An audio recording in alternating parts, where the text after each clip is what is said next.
Goeiedag luisteraars. Vandag wil ek bietjie gesels oor die realiteit dat as Christene is ons nie vrygestel van verdrukking nie. Ons is nie vrygestel van swaar kry nie. Inteendeel, ons is nie vrygestel van verwerping deur vriende en familie en ons vyande nie. Ons is nie vrygestel van die seer van familie en vriende wat soos vyande teen jou begin optree nie. In 'n oogwenk kan ons ook alles verloor. Een oomblik is jou lewe nog goed en reg en op die gelyke pad. En die volgende oomblik, dan is die mat onder jou uitgeruk. Ieder en elk van ons het tog 'n behoefte en 'n begeerte om ons lewe perfek te lei volgens God se wil. Ons doen alles wat die woord vir ons voorskryf. Maar soms voel dit net moeiliker en moeiliker om daardie deurbrake te kry wat ons so graag wil hê. In 1 Petrus 5 vers 8 tot 9 sê dit: Wees nugter en waaksaam, want julle teestander, die duiwel, loop rond soos 'n brullende leeu en soek wie hy kan verslind. Hom moet julle teestaan, standvastig in die geloof, omdat julle weet dat dieselfde lyding opgelê word aan julle broederskap wat in die wêreld is. Die grootste fout wat ons kan maak as Christene is om te dink dat die vyand ons nie gaan aanval nie. Om te dink dat hy bestaan nie. Dit is soos om 'n huis in te trek en dan die deure waawyd te laat oopstaan en dan te verwag dat niemand gaan inkom en kom steel nie. Aan die ander kant het ons nie nodig om ons lewe deur permanent te staan en beklei teen die vyand nie. Jakobus 4 vers 7 sê: Onderwerp julle dan aan God, weerstaan die duiwel en hy sal van julle wegvlug. Wanneer ons in God se krag staan, dan kan ons hom weerstaan. Kan ons sy werke weerstaan? Een ding wat ek geleer het is dat ons het nodig om 'n gees van aanvaarding en van dankbaarheid te kry. Ons moet tevrede wees met wat ons het en aanvaar dat maak nie saak wat gebeur in ons lewe nie. Dat God alles ten goeie sal laat meewerk. Dankbaar wees dat in die slegte en die swaar tye ons God kan verheerlik en daardeur die vyand se houvas op ons lewe breek. Ek dink soms is ons so bekommerd dat God se wil dalk teenstrydig is met ons eie wil. Dat ons alles in die stryd sal werp om self ons wil in ons lewe te laat manifesteer.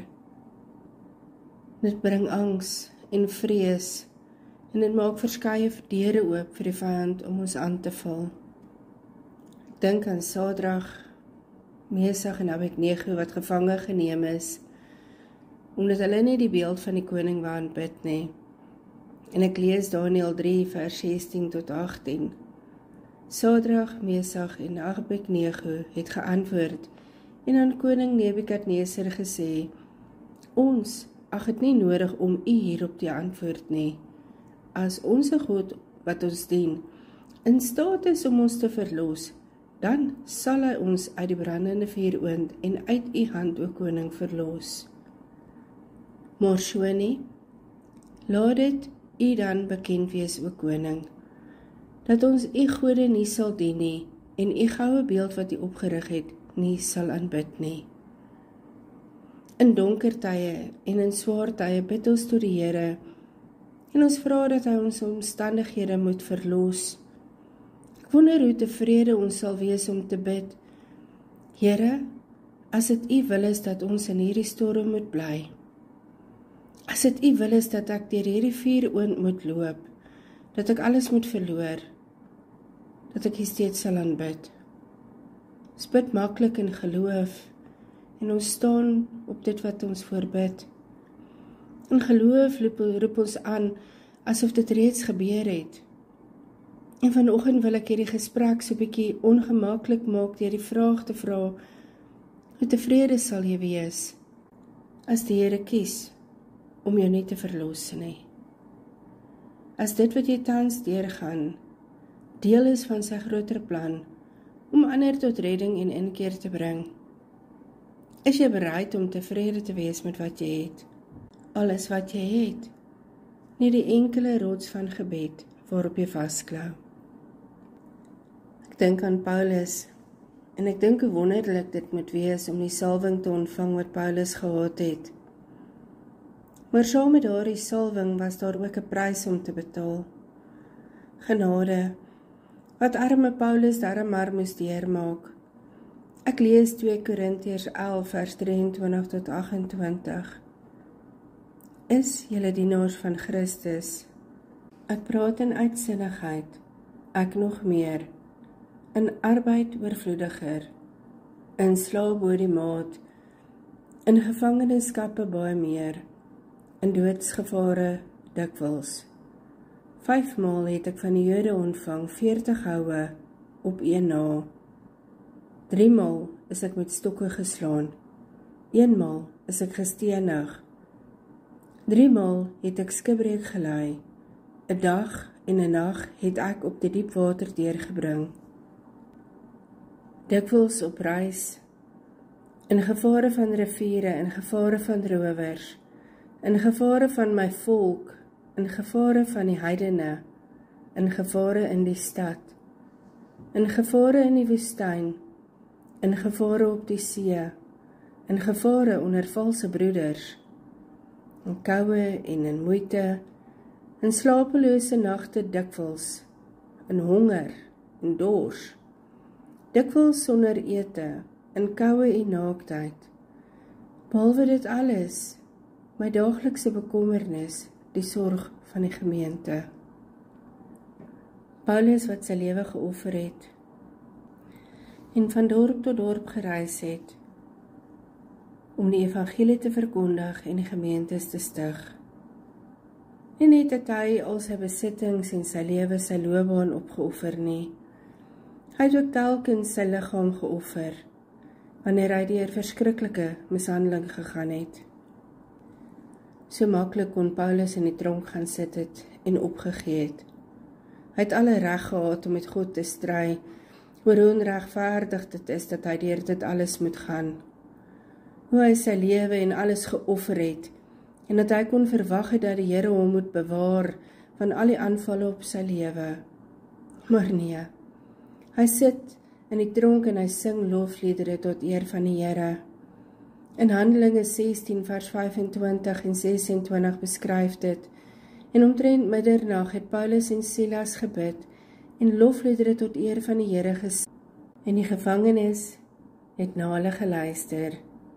En skielik kom daar 'n groot aardbewing, sodat die fondamente van die gevangenis geskit het, en onmiddellik het al die deure oopgegaan, en die boeye van almal het losgeraak. Ons moet hier hoor hoe die boeye van almal losgeraak het. Hoeveel mense is daar rondom jou, wat in die gevangenis saam met jou geboeie is deur verslawing, deur siektes, deur depressie. Hoeveel mense se boeye kan losgemaak word deur jou teenwoordigheid, indien jy in die middel van jou storm sou opstaan en die Here begin loof en prys vir wie hy is. Besef opnuut, ons is heeltyd besig om te bid vir ons omstandighede om te verander. Heeltyd besig om teen die storm te worstel. En in die storm kan dit so maklik wees om onder die aanvalle van die vyand 'n vinnige en 'n maklike uitweg te vind. Ons wil die lig aan die ander kant sien en dan wil ons daarna toe hardloop. Terwyl die Here hier in die middel van die storm vir ons wag. Hy is hier in die middel van alles en hy wag vir ons om tot aanvaarding te kom dat hy in beheer is. Om te vergeet van waar ons wil wees en dankbaar te wees vir waar jy nou is. Want daar waar jy nou is, daar is die Here. En dit is moeilik. Ons vlees het behoeftes. En wanneer ons swaar kry, en die vleeslike behoeftes nie vervul word volgens ons eie planne nie, dan is dit moeilik om in geloof staande te bly. Meeste van die tyd weet ons wat die antwoord is. Ons weet wat van ons verwag word en wat ons moet doen. Maar wanneer die emosies in ons opwemel en die stryd kom tussen die kennis van wat ons het en emosies van wat ons nie het nie, dan wen die emosies gewoonlik en gee ons oor aan dit. Daarom is dit belangrik dat ons meer en meer met Christus moet verenig. As ons dink aan die kruis en die emosies wat Jesus moes ervaar het voor en tydens die kruisiging. Ek lees vir ons Lukas 22 vers 41 tot 45. En hy het hom van hulle afgesonder, omtrent so ver as 'n mens met die klip kan gooi, en neergekniel en gebid, en gesê, Vader, as U tog maar hierdie beker van my wil wegneem, maar nogtans nie my wil nie, maar U wil geskied. En 'n engel uit die hemel het aan hom verskyn en hom versterk. En toe hy in sware stryd kom, het hy met groter inspanning gebid, en sy sweet het geword soos bloeddruppels wat op die grond val. Toe staan hy van die gebed op en kom by sy disippels, en hy vind hulle aan die slaap van droefheid. Kan jy jou indink, die emosies wat Jesus moes ervaar het, die swaar stryd wat hy deurgegaan het. Tog bid hy, Vader, nogtans nie my wil nie, maar laat U wil geskied. En nadat hy hierdie swaar emosionele stryd deurgegaan het, staan hy op en hy gaan voer uit die opdrag van sy Vader. Hy sit sy emosies eenkant en in gehoorsaamheid doen hy dit wat hy gestuur is om te doen. So is ieder en elk van ons ook gestuur met 'n doel. Daar is 'n opdrag wat ons moet kom uitvoer hier op die aarde. En is 'n swaar stryd teen die aanvalle van die vyand. Die opdraande pad teen ons emosies en ons vleeslike behoeftes. En dan nog die seer kry van verwerping en angs en vrees. En dan die opdrag wat God ons mee gestuur het. Galasiërs 2 vers 20 sê, Ek is met Christus gekruisig, en ek leef nie meer nie, maar Christus leef in my. En wat ek nou in die vlees lewe, lewe ek deur die geloof in die Seun van God, wat my liefgehad het, en homself vir my oorgegee het. Ons maak baie maklik hierdie getuienis, en ek dink in ons harte wil ons graag dit glo. Maar ek dink ons besef aldag die prys wat daarmee gepaard gaan nie. Dat jy moet bereid wees om jou emosies en jou eie wil eenkant te kan sit.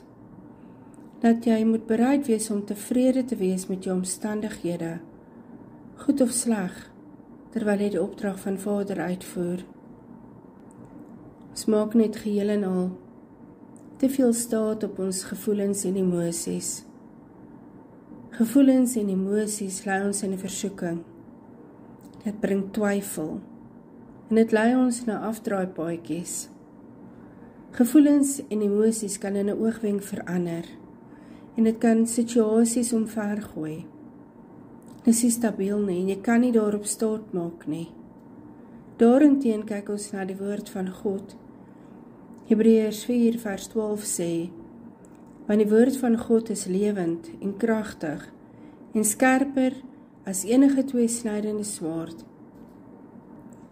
en dring deur tot die skeiding van siel en gees en van gewrigte en murg en is 'n beoordelaar van die oorlegginge en die gedagtes van die hart. Daar is waaragtig net een ding waarop ons kan staatmaak in hierdie lewe en dis die woord van God. Dit verander nooit nie. Daar is nie 'n klousule in wat sê subject to change nie. Dis ons rots, ons fondasie. In Matteus 7 vers 24 tot 27 sê Jesus, Elkeen dan, wat na hierdie woorde van my luister en dit doen, hom sal ek vergelyk met 'n verstandige man, wat sy huis op die rots gebou het, en die reën het geval, en die waterstroom het gekom, en die winde het gewaai, en teen hierdie huis aangestorm, en dit het nie geval nie, want sy fundament was op die rots, en elkeen wat na hierdie woorde van my luister en dit nie doen nie, sal vergelyk word met 'n dwaase man, wat sy huis in die sand gebou het. En die reën het geval, en die waterstrome het gekom, en die winde het gewaai, en teen hierdie huis aangestorm, en dit het geval, en sy val was groot. Emosies en gevoelens kan vergelyk word met hierdie sand. As ons besluite neem en optree daarvolgens, wanneer ons toelaat dat omstandighede en ons ontevredenheid, onvergenoegdheid met wat ons het en waar ons is, ons besluite en lewenswandel dryf, dan is ons besig om ons huis op die sand te bou. Dalk gaan die bouplanne baie goed vorder. Dalk gaan jy goeie vordering maak, maar die waterstrome en die reën en die wind gaan kom en alles gaan in mekaar val. Alles sal tot niet kom. Alleenlik die woord van God bly staande. Dit is alleen die woord van God wat ons aan mekaar en by mekaar hou. In Johannes 10 vers 10 sê Jesus, die dief kom net om te steel en te slag en te verwoes. Ek het gekom dat julle lewe en oorvloed kan hê. Ek is die goeie herder. Die goeie herder lê sy lewe af vir die skape. Jesus het gekom dat ons 'n lewe van oorvloed kan hê. Oorvloed vrede, wanneer ons in elke opsig ons lewe rig op die woord van God. Wanneer ons onwrikbaar staan en in gehoorsaamheid ons opdrag uitvoer deur dit wat ons voel eenkant te sit, dan lei ons na waters waar rus is. Na 'n plek waar ons in sy vrede kan ingaan en voluit geniet van wat hy vir ons aan die kruis gedoen het. En dan kom die salwing en ons staan op in sy geregtigheid. Hemelse Papa, dankie Here dat U ons uitverkies het om kinders van God genoem te word. Leer ons Here om weer soos klein kindertjies U in alles te vertrou. Leer ons Here om op te hou stoei en te beklei teen die storms van die lewe. Vat vandag ons hand Here en lei ons reguit in die storm in, sodat ons U daar in die middel kan ontmoet. Sodat ons daar in die middel van die storm kan ervaar wat dit is om te sit by die waters waar daar is. Want Here, daardie plek van vrede word nie bepaal deur die uiterlike en die fisiese en die dinge wat rondom ons aangaan nie. Daardie plek van vrede kom hier van binne ons harte. En vandag, Here, kan ons met oorgawe U Heilige Gees innooi om in te kom en daardie plek vir ons te kom heilig met die liefde. Sodat wanneer ons nodig het om die liefde, die vrede te ervaar, kan ons maar net ons oë toemaak en sê, Here, ek vertrou U ten volle. Laat U wil geskied. Dankie Here dat U elkeen wat luister, nou toevou in U liefde. Dat U groot Papa arms hulle vasdruk teen die bors. En dat U heilige vrede deur hulle wese skyn. Ek loof en prys U in die naam van Jesus Christus. Amen.